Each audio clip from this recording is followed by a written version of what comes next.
Hi, Brendan. This is Eirini. Very nice to have you with me. How are you? I'm doing well, Eirini. How are you doing? Very good, thank you. So, to start off, would you mind telling us a little bit about your film for our audience?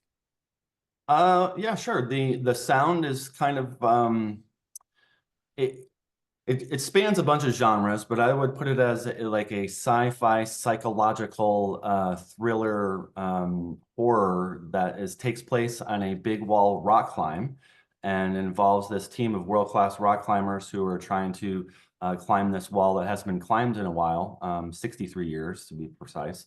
And they encounter this strange entity that exists at a sound wave, and that they have to battle that as well as some other things to get to the top. Okay. How do you get Alex Honnold to be actually in the film? That's what I was wondering when I saw it yesterday. You back up the money truck and you just throw dollar bills at him until he says yes. No. We're based in Las Vegas, Nevada, and we shot almost all this film here in Clark County, Nevada. And Alex lives here in Las Yeah. Vegas when Hmm. traveling around the world.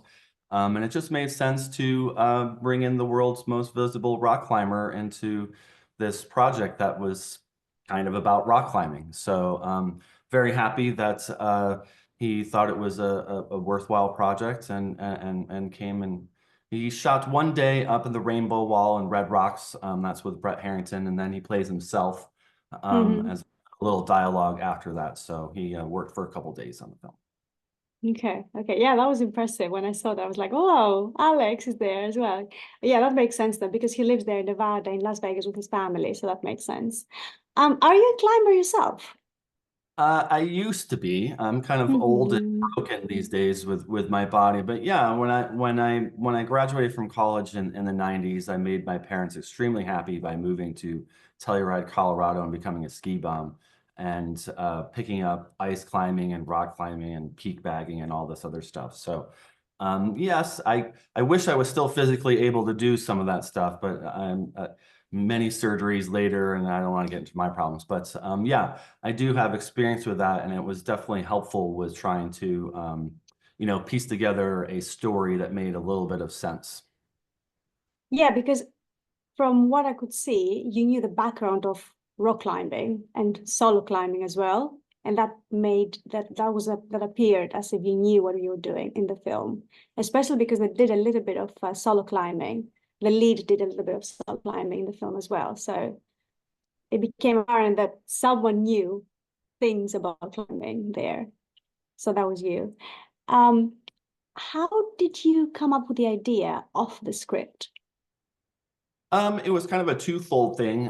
I took two ideas and kind of melted them. A couple years ago, I had an idea after working with Lucasfilm and Skywalker Sound on a previous title. I'm kind of a sound person and used to be a roadie for bands working for sound. So it's always been something that's interested me. So I kind of came up with the idea to have a villain, so to speak, exist only as a sound wave. I thought that would be kind of cool. Plus, it would save me the cost of casting an actor for it, right? So um, I had that part of the idea, and then I read a review of Free Solo, Alex Honnold's documentary. That's Mhm. awesome. I thoroughly enjoyed it. But I read a review of it where someone called it the best horror movie they'd ever seen, and it sort of kind of set off a light bulb in me that people are afraid of that sort of thing. Obviously people are afraid of heights. Some people are, but that rock climbing, or at least that kind of exposure, was palm sweaty for some people because it isn't for me because I was a climber. So it kind of light bulb went off and I was like, oh, what if I made a horror film that had a backdrop of this big wall rock climb that just kind of like had built-in tension to it.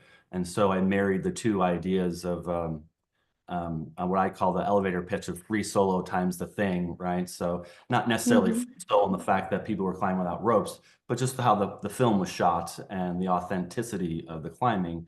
And then with kind of like a psychological thriller horror of an unseen alien kind of popping in and out of people's minds was how the idea came together. Mhm. How did you go about filming the climbing scenes? Very carefully.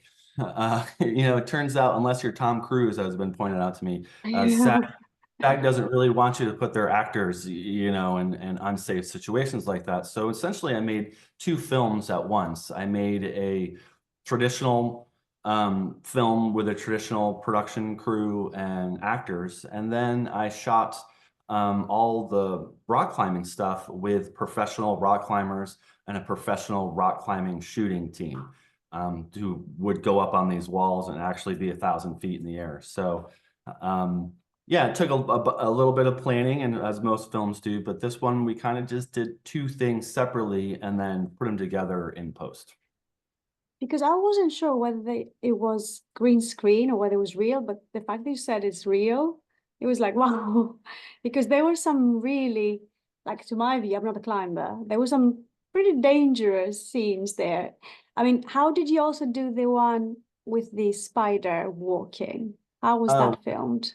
I'm coming down. So yeah, it was a little unusual for a film our size and our budget to film on an LED volume stage, but we did. We were able to work it out, and we actually filmed that on a volume stage, which means no green screens, that you're projecting those images up in real time, kind of like Disney's The Mandalorian started doing that several years ago, and it's kind of pricey technology. We didn't think we'd be able to do it, but we were fortunately able to do it. So for that one, yeah, that involves we were inside the studio for actor safety, and you can control the weather and stuff like that. And what you don't see is all the safety ropes and everything Mhm. tied to the actors there.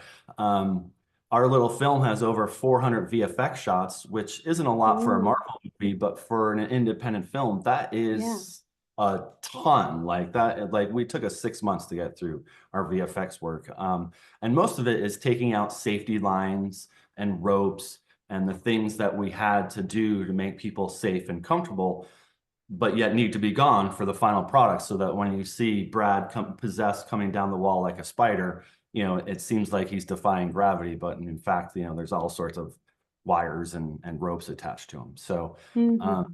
it was a balance of trying to keep everybody safe, which is the number one thing. You know, when we were filming this, the tragedy that happened with Rust was it's still fresh in my mind, but it was extremely fresh with, you know, back then. And every day our safety meeting starts off, we're not going to make the news about someone, you know, getting hurt or worse Mhm. Mhm. on a fictional film, because it's not worth anybody's life, right? So we had to balance the safety aspect with still trying to get these impressive shots and kind of, you know, scary, authentic climbing. And what themes would you like the film to give out to the audience? Was that, can Obviously, you, one is friendship. That's the one I can see, like you want to portray out, but what major themes would you like the audience to see from the film? Like as myself, as the audience, I saw friendship as being yeah, one, uh, mother, dad, and son relationship being the other one. right. You know, for me, I'm a big fan of I don't know if you know who Joseph Campbell is, but he wrote a great series years ago called The Power of Myth, where he talks about there's basically only 10 stories in the entirety of human history, right? And we're just all kind of recycling these same kind of themes and stories. This particular one you can really point out to being like the reluctant hero. Our our lead character, Sean, doesn't really want to go climb where his grandfather, you know, passed away, or he doesn't want to get drawn into this, but yet he is, right? That's a pretty common theme that you see throughout history, of someone being drawn into a situation that they don't necessarily want to be in, but they're going to do it since they're doing it. And that's kind of where I approach the main character. And yeah, there's themes with Bill Fichtner's character as the dad. Obviously, Mm. his father died, and he wasn't around, and so he made some. We allude to some life choices that he made as his father, because he didn't want to put his son in the same situation he was in. So yeah, I would say as far as major themes, those would be the ones. It's also just kind of meant to be a fun, like popcorn movie too. Like you Mm. know, I think there's room and there's a lane for that kind of entertainment these days, where you have to find. I didn't necessarily want to make a movie where someone shut their brains off for 2 hours, right? Even though I watch those movies too, we all do. We all just want to shut our brains off and get drawn into some crazy make-believe story. I didn't want to necessarily go that far, but at the same time, I just wanted people to sit down and be able to enjoy a film for an hour and 40 minutes, however long it is, without having to think too hard about stuff, and just kind of eat their popcorn and be entertained. Because at the end of the day, that's what we're trying to do, right? Is entertain people. Yeah, yeah, it was definitely entertaining. It was very interesting. Do you think there will be a part two?